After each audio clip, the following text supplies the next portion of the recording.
two teenagers pull their car off a dirt road outside Florence and kill the engine. They roll down the windows. It's warm out. They've done this 100 times before. Just like the couples before them, they will not make it home. Somewhere out in the dark, a man is already watching. And here's the thing, he's done this before. Between 1968 and 1985, 16 people die exactly this way in the hills outside one Italian city. Shot with the same gun, case after case, year after year.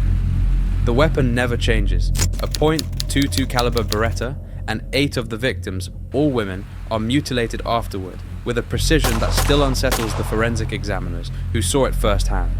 One weapon, 17 years. And to this day, nobody has ever proven who held it. This is the case that would come to be called Il Mostro, the Monster of Florence. Now, the Tuscan countryside looks like a postcard. Rolling vineyards, cypress trees lining gravel roads. It's so quiet out there you can hear your own heartbeat.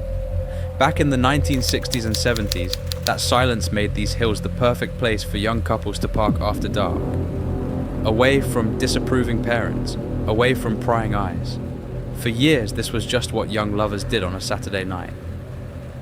Then, on August 21st, 1968, in a small village called Signa, that silence broke.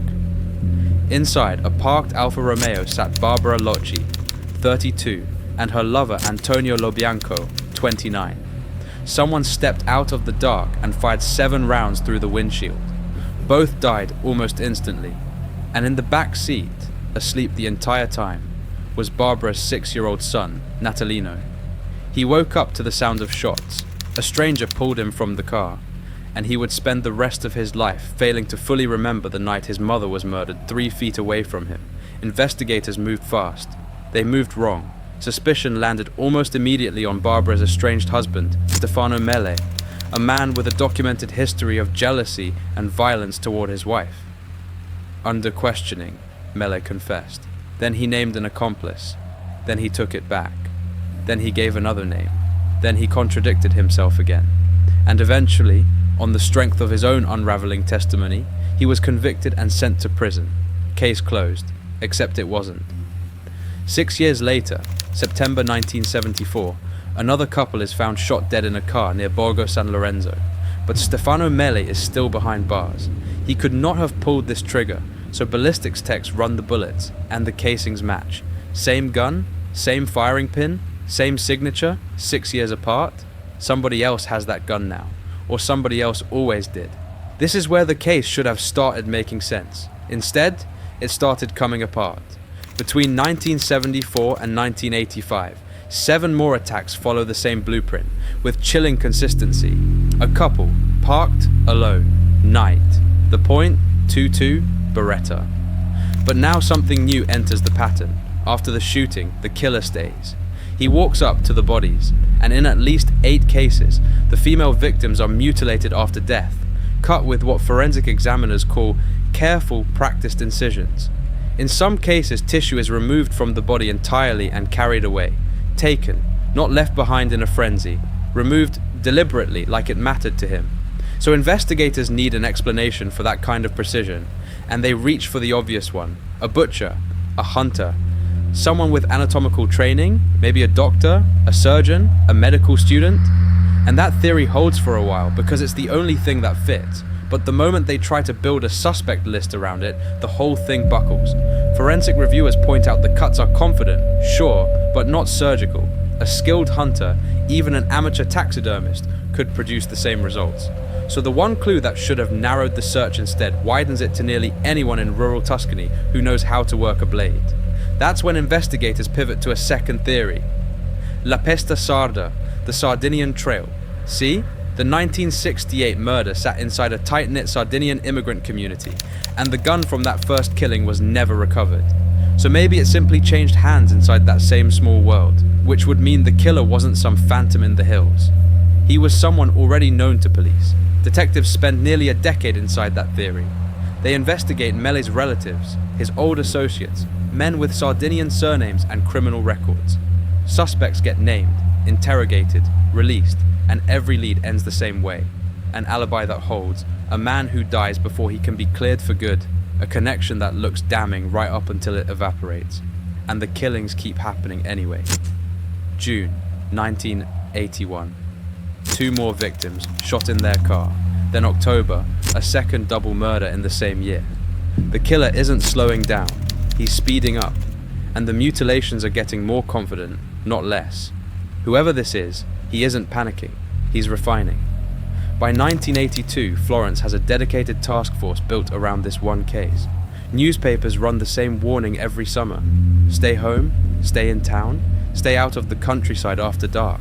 And every summer at least a few couples go anyway. Young love doesn't read headlines.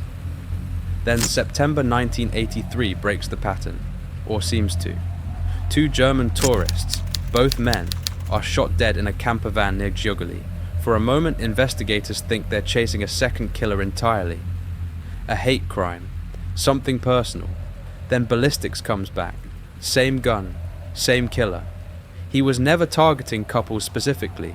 He was targeting whoever was alone, in a car, in the dark. And then comes the case that would define everything that followed. September 1985. 2 French tourists, Jean-Michel Kravitchvili and Nadine Morio, are camping in a tent near San Casciano in Val di Pesa. Warm night, the kind of night you spend under canvas instead of in a hotel. They have no idea this clearing has already hosted a killer 7 times before them.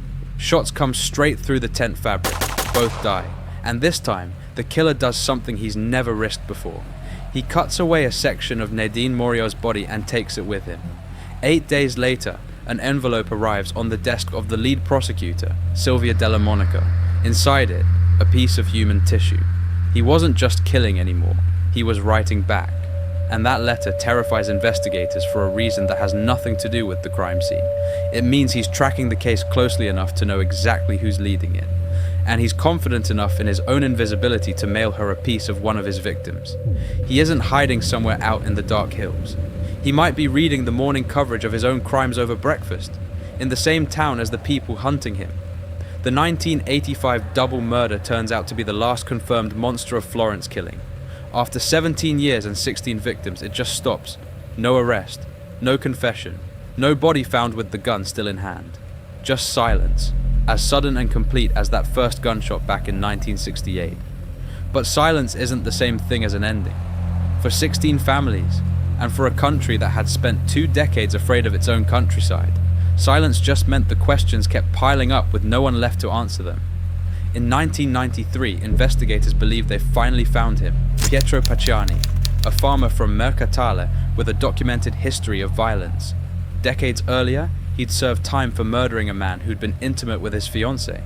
A killing that involved a knife, and unsettlingly, some of that same anatomical precision tied to the monster's victims.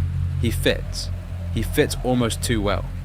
In 1994, Pacciani is convicted on 14 of the 16 murders, and for one moment Florence has its answer. Then the case collapses. On appeal in 1996, the conviction gets overturned. The physical evidence too thin, too circumstantial, much of it gathered under questionable procedure. He walks free. Prosecutors start preparing to retry him, certain they can make it stick this time. They never get the chance. In February 1998, before the retrial even begins, Pietro Pacciani dies of a heart attack, alone, at home. Whatever he knew went into the ground with him. Italy is left holding a verdict the courtroom had already erased, and a suspect no one can question again. But the theory built around Pacciani doesn't die with him. It mutates into something stranger. Prosecutors advance a new idea. Pacciani hadn't acted alone. He'd had accomplices, a loose circle of rural men the press nicknames the Compagni di Merende, the picnic buddies, who allegedly gathered for countryside meals and, the theory goes, hunted couples together as a kind of ritual. 2 of them, Mario Bani and Giancarlo Lotti, are eventually convicted as accomplices. Lotti confesses and names the others, in exchange for a reduced sentence. But a man trading a story for leniency is not the same thing as a man telling the truth. And underneath the Compagni di Merenda theory sits something stranger still. A rumor investigators have never fully managed to bury. That the mutilated tissue wasn't kept as a trophy by some disturbed loner at all. That it was commissioned. that somewhere behind Pacciani and his circle stood a wealthy patron, paying rural men to deliver body parts for use in private, esoteric rituals. No physical evidence has ever surfaced to support it. No patron has ever been named or charged. But the theory refuses to disappear, for one uncomfortable reason. Nothing about the precision, or the collecting, ever fully makes sense as the work of one disturbed farmer acting alone. And every time this case looks closed, a new detail pulls the thread loose again. The medical training theory, undone by forensic reviewers who found none of a real surgeon's technique in the wounds. The Sardinian Trail, a decade of investigation, dozens of suspects, not one conviction that survives appeal. Pacciani, convicted, then acquitted, then dead before anyone could ask him again. The Compagni di Merende, convicted largely on the word of a man bargaining for his own freedom. Every solid answer, examined closely enough, turns soft. And there's one detail that troubles investigators more than any other. The one sitting underneath every theory like a splinter that never worked its way out. Between the first killing in 1968 and the second in 1974, there's a 6-year gap where the gun goes completely silent. Now, Stefano Melle's imprisonment explains why he couldn't have fired it during those years. What it doesn't explain is who did have it, where it was, or why whoever was holding it waited 6 years before firing it again. A killer this consistent, this ritualistic, doesn't usually go quiet for 6 years and come back exactly as precise as before, unless the gun changed hands, unless there was never just one man holding it. Nobody has ever closed that gap. Nobody has ever proven the same person fired all 16 killings between 1968 and 1985. Only that the same weapon did, which leaves investigators with the question this case has never let them silence. Was the Monster of Florence one man, hunting alone in the dark for 17 years? Or was he several men, sharing one gun and one obsession, passing both between them like something inherited? Think about what that unresolved question actually means for the people still living inside it. Barbara Locci's son, Natalino, grew from the 6-year-old boy pulled out of a bullet-riddled Alfa Romeo into a man who spent his entire adult life watching suspect after suspect paraded through Italian courtrooms, watching convictions rise and fall and rise again, and never once hearing a judge say, with certainty, "Here is the man who killed your mother." Nadine Morio's family received a piece of her body in an envelope. It wasn't even addressed to them. It was addressed to a prosecutor, as if even in death, she'd been reduced to evidence in a killer's private conversation with the people hunting him. Silvia Della Monica, the prosecutor who opened that envelope back in 1985, would later say the case never really left her, and how could it? She had literally held in her hands proof that the killer knew exactly who she was. She never learned who sent it. The case isn't formally closed, even now. Italian authorities have reopened parts of it periodically. New forensic technology, new witness statements, the occasional deathbed confession that surfaces and gets quietly debunked within weeks.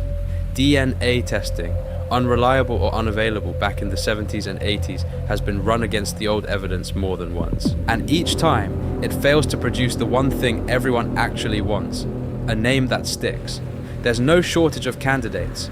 A doctor with unexplained gaps in his professional record. A recluse with a hunting rifle collection and no alibi for half the murder dates. A man who took his own life decades ago, leaving behind vague notes some investigators read as confession, and others read as nothing at all. Every few years, a journalist or an amateur researcher announces they've finally cracked it. And every few years, the theory runs into the same wall every theory before it hit. Enough evidence to make it plausible, never enough to make it certain. 16 people went out on ordinary nights expecting nothing more dangerous than a summer evening with someone they loved.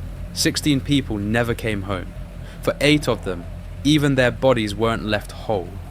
And for the families who buried them, there was never a verdict that held. Never a face on the news that made the fear finally make sense. The gun that killed them all has never been found. The man, or men, who fired it were never definitively identified.